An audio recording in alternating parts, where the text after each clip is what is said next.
Philip Tinari, it's great speaking with you. We've Yes. known each other for a number of years have. when Beijing was really opening up in many different senses. And during that time, you became, and for the last 14 years, head of a really incredible global institution in Beijing called UCCA Center for Contemporary Art. What do you do and how are you able to work so uniquely at a time where miscommunication and dialogue doesn't really happen?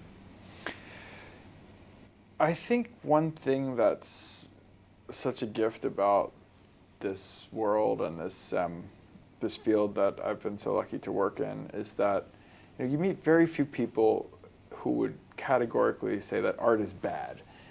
So somehow art becomes this place where different opinions and ideas can be expressed, and everyone has a certain shield of expression that allows us to talk about questions that sometimes go far beyond aesthetic. And what's really happened, especially in the last 10 years, is that field of attraction has just widened dramatically. And I like to think it's sort of a lagging indicator of economic progress that's happened really over the last 40 years. Now generationally you have people coming into their adulthood who have been exposed to art from a young age or have spent time outside of China, but to whom it seems perfectly natural that there should be a contemporary art institution that is rooted in China, but that is global in its aesthetics and in its ambitions, right in their home city.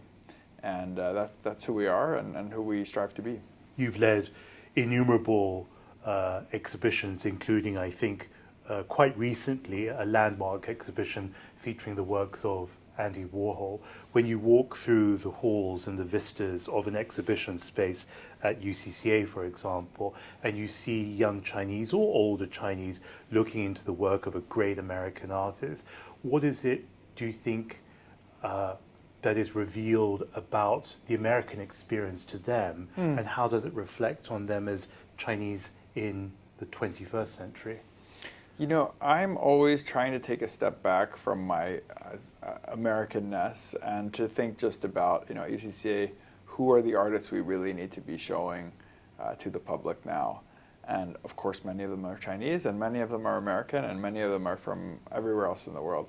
But there is always this special extra resonance, whether it's Andy Warhol or an exhibition we've just opened with a Korean-American artist, Annika Yi, or last year the great conceptual artist Lawrence Weiner.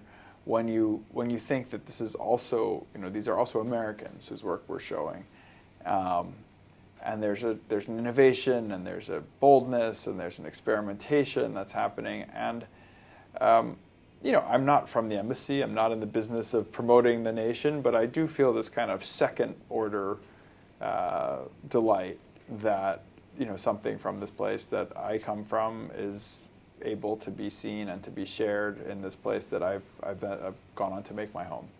It's been a joy conversing with you today and working with you in the lead up to this US-China art dialogue. I hope it's not the first or the last time. Philip Tinari, thank you very much. Thank you, James. Thanks.